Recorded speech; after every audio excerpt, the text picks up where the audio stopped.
Shalom, Assalamualaikum warahmatullahi wabarakatuh.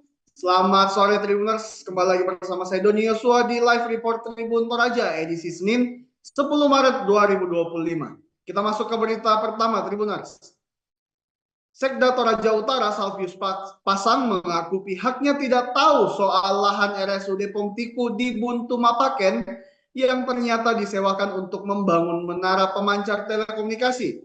Selengkapnya kita menuju jurnalis di lapangan, Saudara Freddy Samuel. Silakan Freddy. Ya, terima kasih Doni dan selamat siang Tribuners.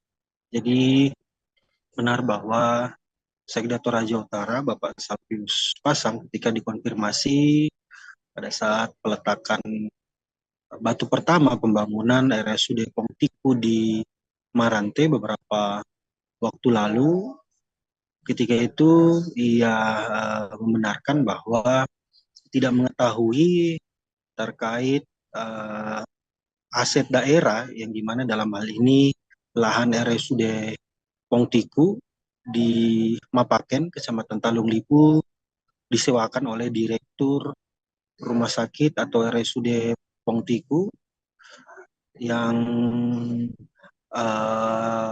tanpa ada informasi ke Bupati dan Wakil Bupati saat itu beserta juga Badan Aset tidak mengetahui tentang hal penyewaan tersebut. Bahkan untuk persetujuan bangunan gedung atau PBG saat itu keluar 1 hari jelang kegiatan peletakan batu pertama pembangunan RSUD Pomtiku.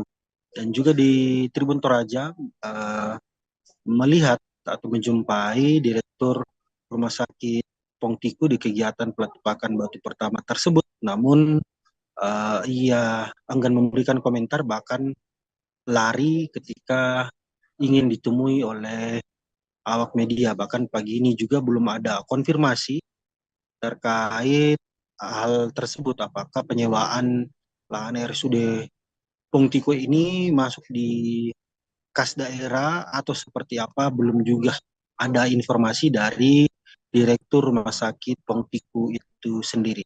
Seperti itu Doni, saya kembalikan ke studio. Baik, terima kasih Saudara Freddy. Selanjutnya kita akan menyaksikan wawancara bersama Sekretaris Daerah Toraja Utara, Bapak Salvius Pasang. Belum pernah diinformasikan ke saya. Ya. Kalau misalnya semua itu terjadi, kira-kira bagaimana Pemda akan bersikap? Sebenarnya tadi kalau penyewaan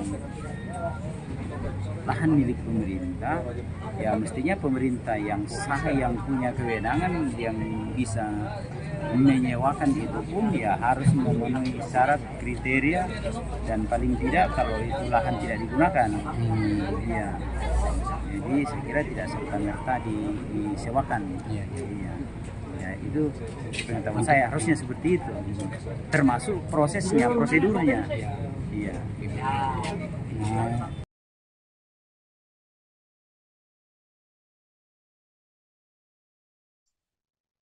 Baik, Tribuners, sekian berita pertama. Tetap di YouTube Tribun Toraja dan nantikan berita-berita selanjutnya. Kami masih akan kembali.